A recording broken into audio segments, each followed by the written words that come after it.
Greetings, ladies and gentlemen. It is your favorite warlock and practicing necromancer. Today, I've been reflecting upon the last 17 months.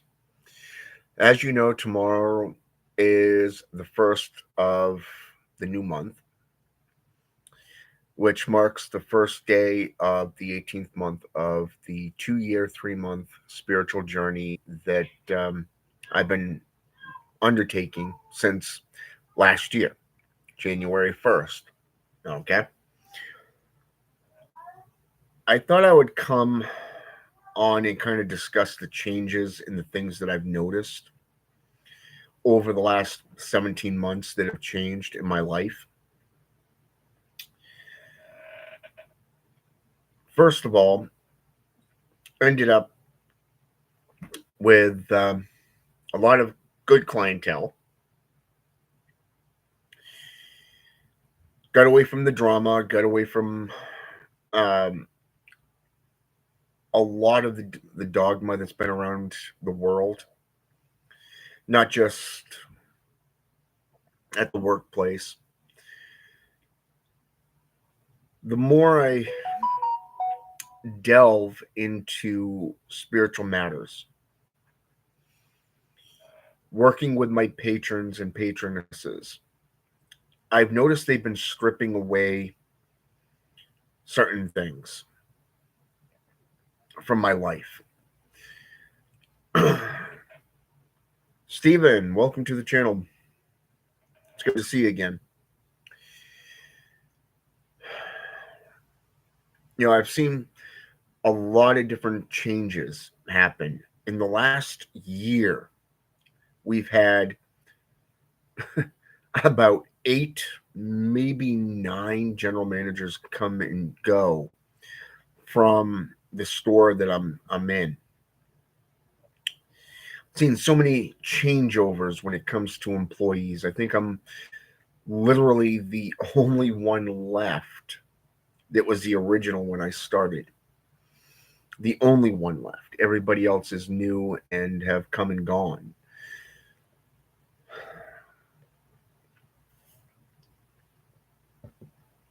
I've noticed upper management has stepped down and a new, home guard, if you will, stepped in. And it's funny because even in the workplace, I've noticed my demeanor has changed. I'm not concerned with what upper management is saying or doing because I've taken on the role of teacher, elder, and, a leader, if you will. I've got a lot of people that come to me and ask, how do you do this? How do you do that? What do you think we should do in this case? Because this is going on. I'm teaching them their rights as employees. I'm teaching them, things that deal with food safety and OSHA training and stuff like that, and how to break down machinery and clean it, make sure that things are properly labeled and done. And it's interesting because over the last 17 months, my name really has gotten out there in the company that I work at. A lot of GMs want me, but then those GMs ended up stepping down and just disappearing, quitting, walking out, or whatever. And here I am still doing what I do. Maybe that's an idiot moment. I don't know. But, everybody's trying to get me to leave and go to other companies and stuff like that. But it's like, I'm a baker. I love to bake. I love to open. It's like early mornings. I love it. Plus, I've earned the respect of my customers, or at least most of them, anyways. And it's interesting because even in that case, I've taught my employees how to go above, what to do in case something goes on. And some of them have actually stepped up and literally gone over the general manager's head. Hell, I've done that a few times myself. And it's funny because I don't have room or time for BS and drama in my world. And I've called the general manager out on it. I've called the AGM out on it. I've called the shift leaders out on it. I've even called out some of my fellow employees on it. But the ironic part about all this is how the spirits are moving in the background. Before I started the spiritual journey, so this is going to be a little bit of a backdrop here. So before I started the spiritual journey, I went to my patrons and the patronesses, and I said, "This is what I realized. It's been a spiritual warfare.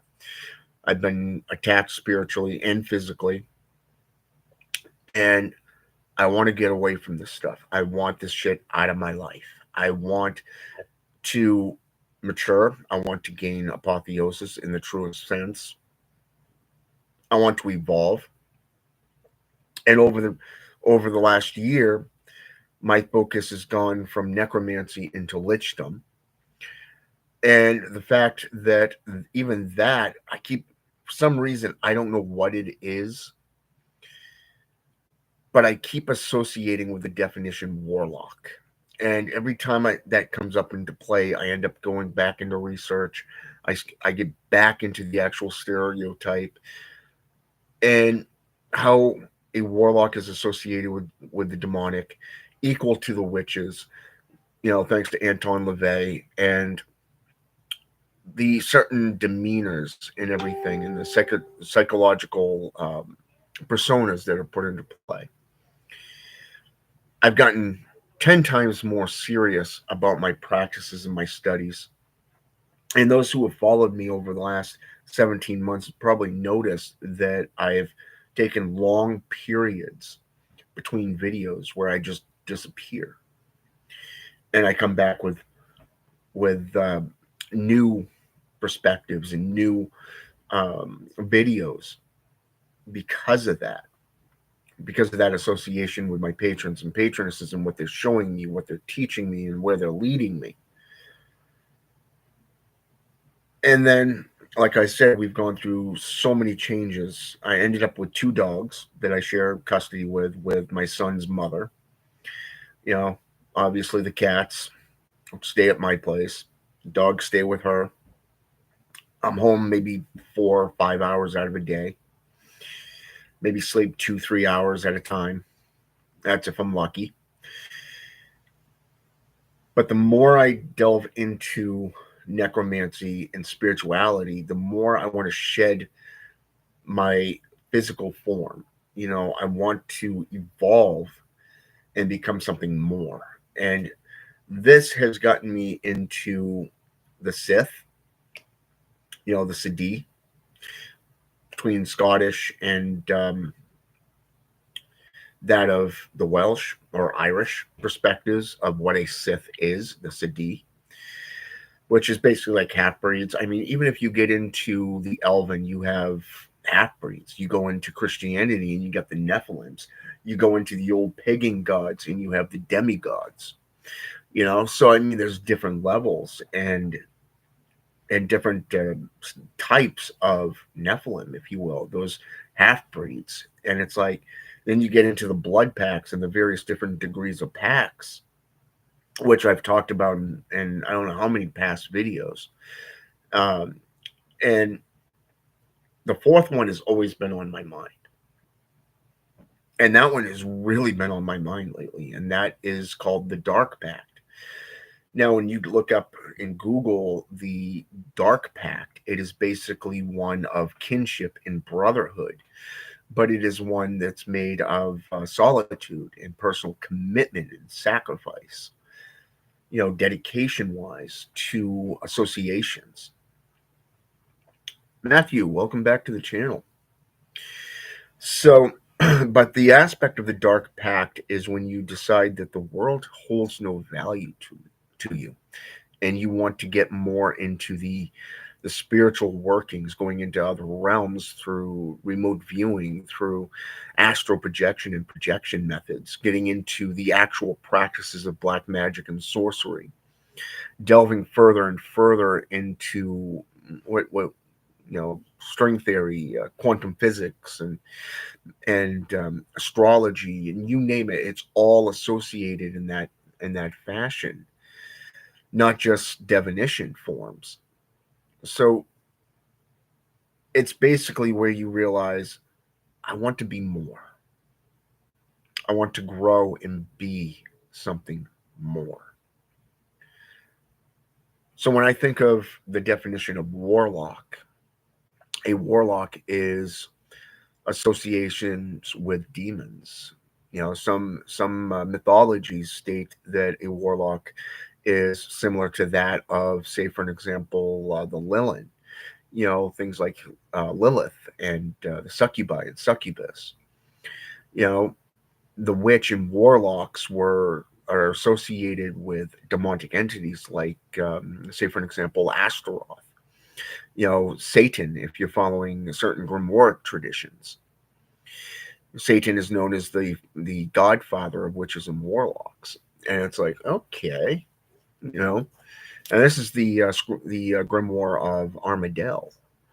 Even if you get into the Magus Volume 1, the Intelligencer, for an example, you know, by Francis Barrett, or even the Sacred Magic of Abramelin the Mage, it speaks to him being the father or the grandfather of witches and warlocks, not just the tempter and hater. More so, you get into the witchcraft aspects, which is associated with Astaroth. Astaroth is also associated with beings like, for an example, let's go with Isis, the mother of witchcraft, or that of Hecate, the goddess of witchcraft, ghosts, justice, necromancy, and the underworld. You know, even Thor's mother in Norse mythology. Associated there, you have the witch of the 12th dimensions in Slavic witchcraft, known as Baba Yaga. And then you got, Azazel. Azazel is the teacher of alchemy. He is the teacher of witchcraft, if you will. He taught mankind how to create things like swords and armor and potions and herbalism and all that stuff that is associated with witchcraft. But you look at his followers, the tens of thousands, the 200,000 that supposedly fell with him. Each one of these beings taught mankind things like divination, sorcery, sciences, even technologies, if you will, of the time. Things like the epistle and pedestal, for an example, to grind the herbs and the plants, looking at alchemy and how to create elixirs, potions, and stuff like that, powders. These beings, these fallen angels, they taught mankind a lot of things. So the more you get back into history, the more you realize that a dark pact is associated with them, especially with Sinyaza, which is what Azazel actually made a pact with. And it was interesting because even in the book of Enoch, it shows this and expands on this. So, I mean, even though they had wives, they took on to themselves wives and they had children and all that stuff.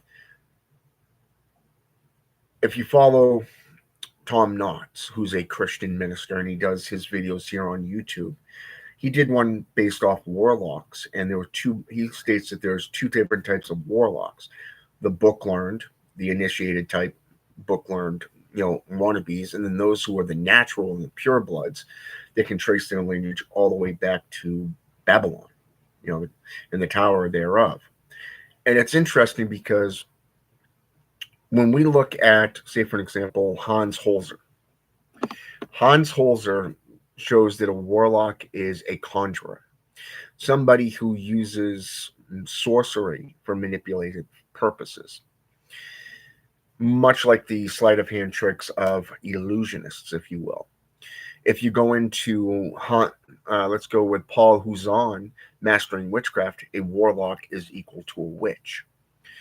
Anton Zandaleve equated warlocks as being equal to a witch instead of a subservient being to a witch. But even if you go back into ancient lore, warlocks and witches were the keepers of the secrets. They were the ones that people went to. So when you decide that you want to evolve,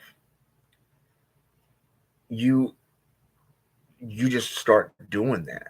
You spend more time in your temple. You start spending more time in the books. You start spending more time creating powders and elixirs and stuff.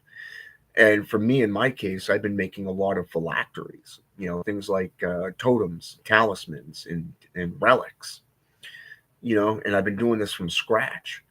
I started branding myself, with tattoos and in honor of my patron and patroness, and I started evolving. And before I knew it, I realized that there's a lot of things going on in the world that I don't really give a shit about. People are coming to me. Have you seen this? Have you heard this? Do you know what they're saying about this? And it's like, who gives a shit? I don't care what's going on in the world. It does not bother me. It does not hinder me, because my intent is to grow as a black magician, a sorcerer. And if you think about evocation, what is an evocator but an evocator of spirits? That's what a necromancer is. We conjure spirits of various different kinds. We work with a wide range of spirits, from demons to jinn to devi to your ancestors, the recently departed, the old gods. And the more you work with them and you perform the rites, the more it changes you from the inside out. And before you know it, you have this demeanor about you. And it's almost like a persona, but it's made manifest in a way that you take that step back and it's like, when did this occur? When did this happen? For me, I've noticed that aggression that I used to have when I was younger. It's almost like a demonic aspect, the aspect of the demon, if you will. But at the same point, I can speak an incantation and it comes true.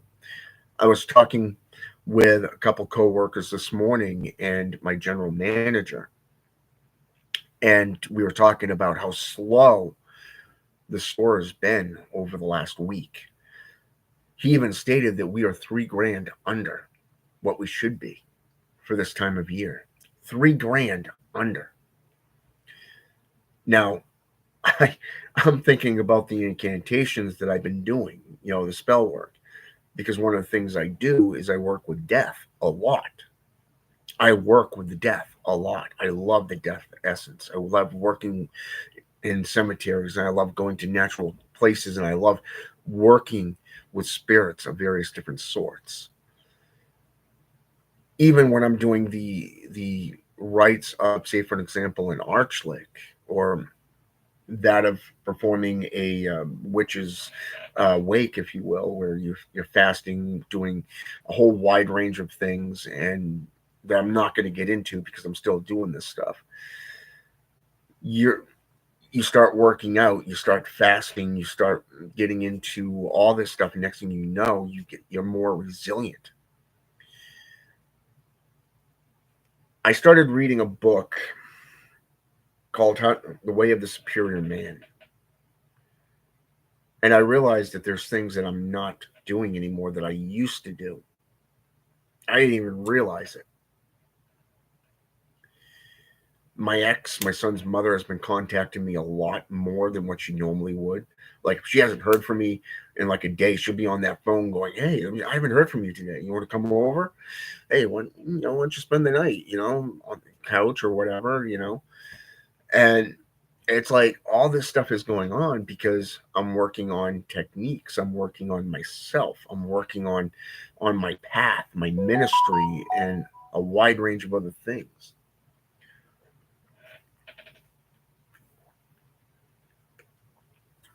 Not as often as I like anymore because I don't have that time, especially with the dogs. I try to be respectful to the spirits of the graveyard because the last thing they need is a dog taking a dump on their resting place. So probably about once or twice a week, I get to go and just commune. Although that's coming short because my son's mother has now decided I'm going to work 16-hour shifts on the weekends on my 2 days off. So it's like a big fuck you to me.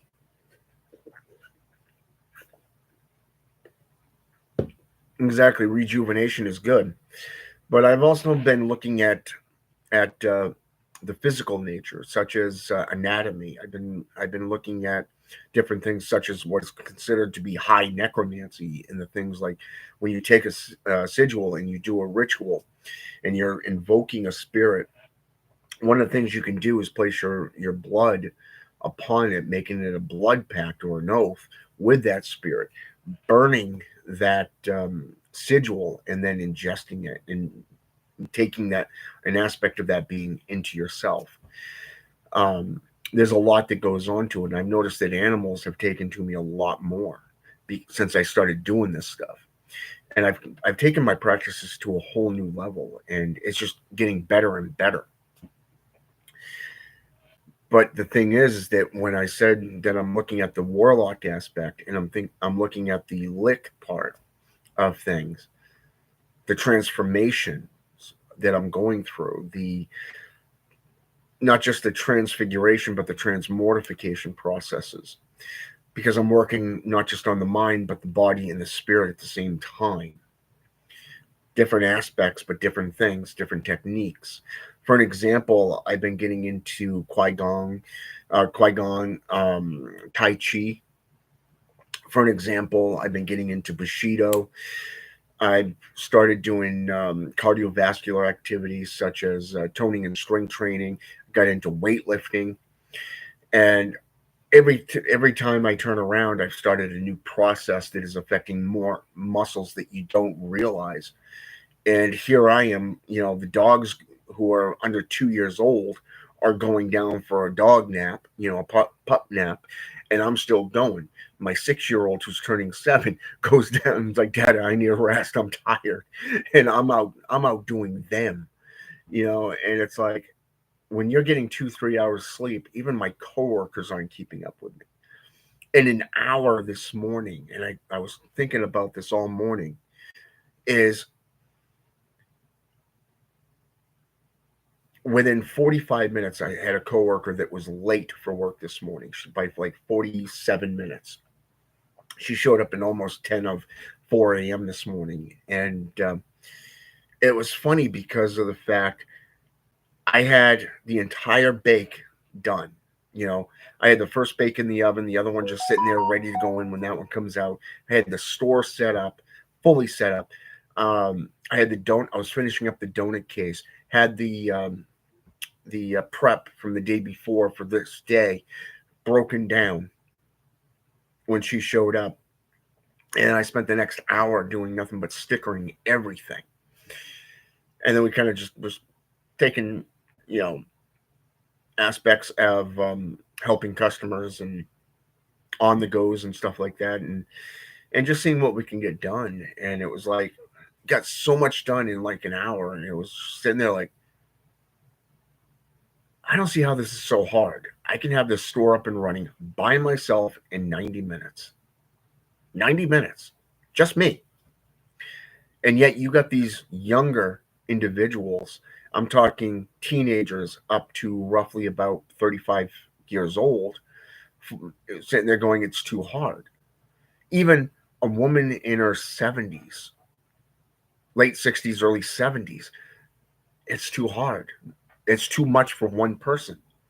Really? Before you even was an employee, I was doing this by myself. I look back at my days as a dietary aide for Winterberry Heights. I did this shit by myself. I didn't have help from the fucking cooks. I did this. And you're looking back at how far you've come within your practices, no matter if it's magical, professional, or physical. And it's like I've reversed the necrosis in my own body. I mean, sure, every so often I get a little muscle thing right in here or it affects back here from an initial injury. But the flare-ups in my knees are 98% gone. My joints, 380 U-turn. About 99% of the time, I don't live in pain. I'm stronger than I was before.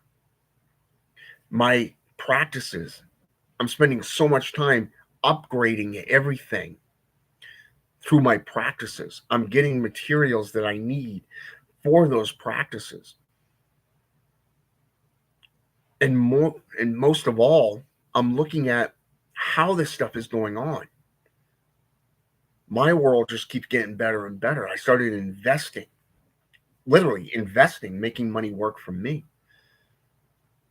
You know, I put in, for an example, I put in $10 about 2 days ago. 2 days ago. In a company called SMR. Okay, for those of you who don't know what that is, it is a company based off energy, clean energy type stuff, like fusion reactors and energy things like pure energy, things like nuclear energy and stuff like that. That's basically what this company is, and it was founded in 2007. And what's ironic is I put $10 in. I bought a share for $10 because it was in the red at the time. This morning, I sold that for $10.60 a share, and I sold the entire share, okay, for $10.60. And tomorrow, I'm getting over $200 back. Not joking, $200. And that was just low risk type of stuff.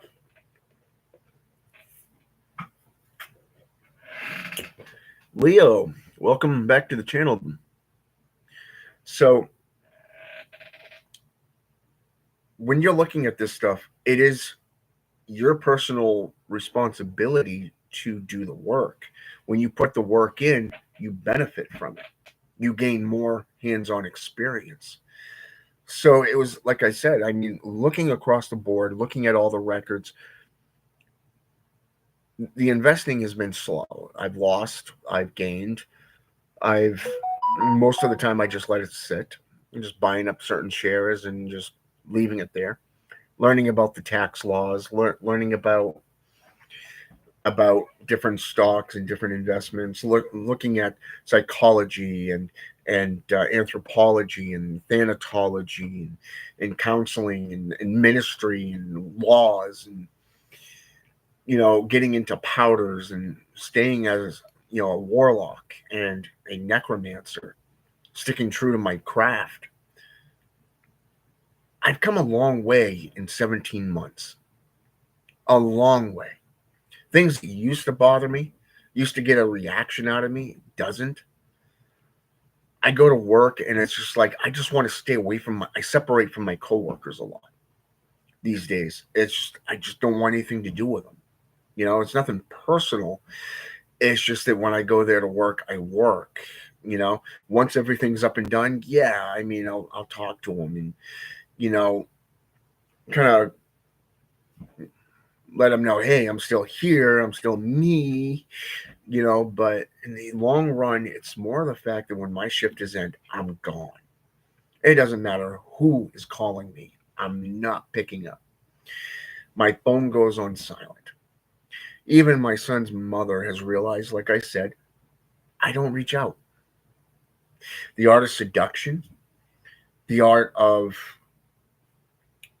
manipulation, the art of wearing that persona and becoming that persona, I've literally put that forth. I made a lifestyle of what I do. I erected an altar, and altars, I should say, based off what I do. And like I said, I've seen a huge turnaround in so many different levels. It's not 100%, but it's getting there. And I'm actually considering starting my own company, and I said considering, not that I would. Most of the time, when people come to me, I do offer my services. I do have certain rates that I go by, and my rates do not change. And I was actually talking to an apprentice a couple of weeks back, and we looked at my charge, which is normally around $1,000. I charge $1,000, and you get a couple of different things within that, not just a reading, but you get a phylactery and you get the spell work, the rituals and stuff. And I looked at him and I said, you know what to do, and I named off the the U.S. dollar, but also the gold or the silver and what it would translate into in those two degrees. And he goes, "You're learning." And we're talking a guy that's basically retired, that that literally has done this type of thing in investing and finances for like 40 plus years, you know, telling me that I'm learning, and like I said, I mean, Emma, Emma SR is just one company that I've invested in, and alternative currencies and stuff like that too. But it's interesting to see how all five accounts are blossoming, but at the same time, I'm looking at it from a long term perspective on that one too. I'm not in any hurry to get into becoming a billionaire or a millionaire for that matter. It's more the fact that I'm looking at it for experimentation. I have one account that is specifically for growth and prosperity for me and my family, but at the same time, the rest of them are just experiments to me, and that's all they are, is experiments. Just like when I go in and I'm mixing together powders and herbs and plants and stuff like that, and creating elixirs and potions and powders, they're all alchemical experiments. And it's like I said, to me, that's my life. That is the lifestyle that I've chosen. That is what I do. What I do for Dunkin' Donuts is just a way to supply for myself and my family in that area. And I'm running two households because of that. I run my household, and then I'm putting money forth to help with her household, my son's mother. But either way you look at it, it comes down to the prosperity and the growth over the 17 months that I've been doing this spiritual journey, learning about myself, getting further and further into the abyssal magics and associations with the Demerge and the demonic. Each one brings something to the table, not just the spirits of death, the demons of death. And I can't wait to see what comes next. I mean, I've got another 8 months before the 2 years and 3 months is up. And at this point, I don't think I'm going to stop at at that point in March. At the end of March, I'm thinking I'm going to continue on. I feel like that is the right thing to do, and I feel like it's the best thing to do is to continue on in that arena and continuing to grow and mature in that area, delving into the knowledge, the apotheosis, and the truest self. And literally, when you ask the demons to cut away the BS and the drama and anything else that you want gone from your life, don't be surprised that they will do it. Like I said, in 17 months, I've seen a lot of changes in my life, my family's lives. I've watched how she has gone from a CNA to a CRMA to a med tech in just a couple of months. I've spent the last 4 months investing, and I've seen prosperity because you build a firm foundation and then you create from there. But you have to remember, a foundation for a skyscraper is a lot different from a foundation for a house. Okay. Best analogy I can give you right there. And I actually took that analogy from Robert Kiyosaki, Rich Dad, Poor Dad. And trust me, I love his work. He's taught me quite a bit. And I'm honored to have had conversations with that guy. So, but anyways,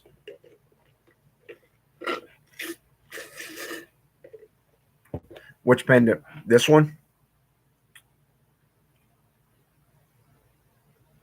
Yeah, it is.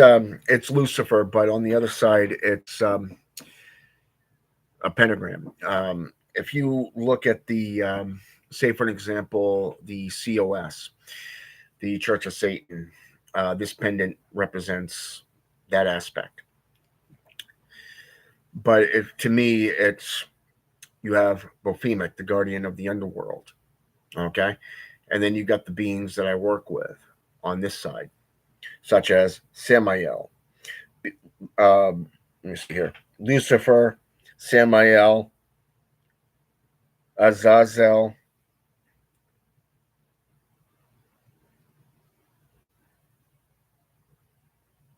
Astaroth, and the like. But there's like four names here on this thing: Lucifer, Beelzebub, Azazel, and Samael. And then you got Lucifer in the center. I actually like this because it's kind of a reminder of who I am and where I came from. I may not be a practicing Satanist anymore, but it built a firm foundation for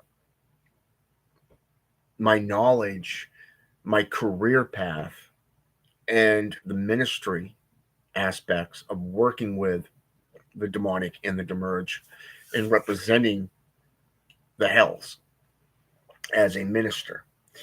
More so, it built that foundation when I became a necromancer full time about 4 years ago, 4 or 5 years ago.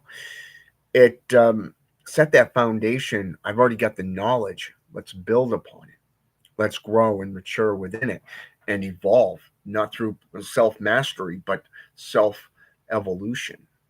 And that's what this represents to me. This is what this represents to me is it's a reminder that when you speak on something, back it up with numerous sources. See, Lucifer, the being of enlightenment, for an example, prime example right there. He's the heir of enlightenment. Now, what is enlightenment but knowledge? Knowledge, power. Knowledge is power. True power is undefiled wisdom. And when you look at your experiences, what does that do? What does it say to you? It builds that firm foundation of, hey, I've been here. This is what I've done. I've learned from this. I've done this, this, and this. I've grown from all of this. And now I have a working system that I do. I'm benefiting from this system. And it's something that I want to continue doing. As a practicing necromancer on the path of lichdom, this is my path and I feel comfortable on this path, but there's always those challenges that keep popping up. And these every time you get, say for example, $1,000, something always comes up, either a pet bill or car payment, maybe some bills that she's let slide and now she has to pay double because of it. It's like, here you go. or some kind of emergency state, and it kind of just shows you that you're not meant to prosper in that way, but instead to have just enough to live comfortably. It kind of keeps you humble at the same time, in my opinion. But yeah, it is something to look into, and like I said, when I look at the term warlock, I look at what you do, the way you speak. For an example, I was talking with I'm a member of a group on Facebook that deals with dating and dating advice. And I was kind of remembering what I used to do as a practicing warlock and how I gained people's attention. And I used to say when I was younger, I was the attention whore. I can captivate an entire room of people, and most of which were women, and they wanted to know. I mean, I never really dated much, but I had that way about me that people were curious and they wanted to know, and and all that stuff. But I also found I would also point out that even with the seducing, women have that natural wiles. That's just natural for the art of seduction for them. They can just do things naturally. But we as men have to work 10 times harder. We have to have a persona. We have to comply with that persona. We have to get into a way of speaking, a way of acting, and a whole wide range of things. I mean, I used to say that you can promise a woman everything under the sun, the stars, but when the sun comes up, it's a big fuck you. You're on your own, type thing. And, and it's actually true because, in a sense, I kind of was a womanizer in my youth. And that was mostly because, like I said, experimentation. It was to better my own techniques. But like I said, that's just a lot of reminiscing down memory lane, but also kind of just focusing on the last 17 months of growth and prosperity and seeing where my patrons and patronesses and those that I work with have done so much in my life, and I owe them a lot. They've taught me so much and they've guided me through so much, not just my own elders, my teacher and my elders in that sense. They've led me down a lot of different paths. And I once worked with fear for about 21 days. And it was like, God damn, by the time that ended, it was like something changed, something clicked. And it was just like, I'd go right for the jugular. Right at work, I'd look at my ex and go, fuck you. You know, no. Like this morning, she wanted me to go watch the dogs and take them to the dog park so she can go get a tattoo. And yet you're going to want to work extra to make more money? No. I just stayed right here. I would have just said, sure, why not? I got nothing better to do. I'm just lounging. Well, guess what? Here I am saying no to her. So,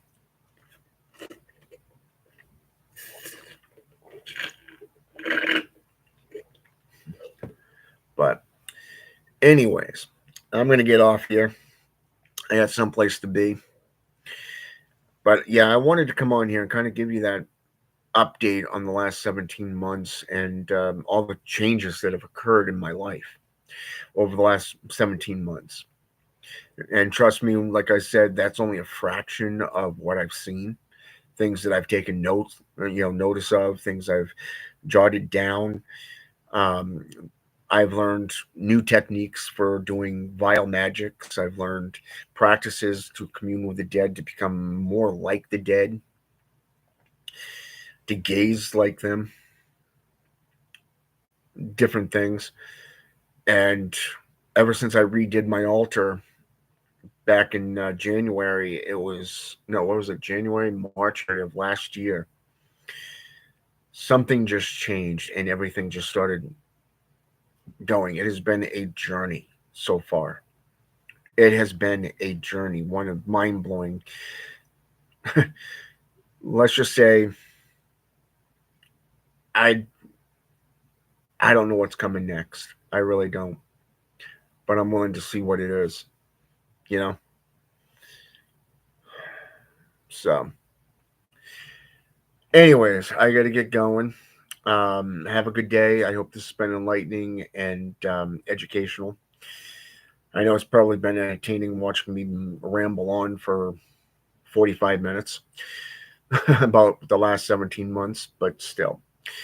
I want to thank Matthew, Leo, and what was the other one there? Stephen, for jumping on here with me. It's appreciated. And if you're new coming on here and want to like what you see and what you want to learn more, feel free to hit that subscribe button, the notification button, and just follow. Take down notes. It's coming to you raw every time. All right. Have a good one.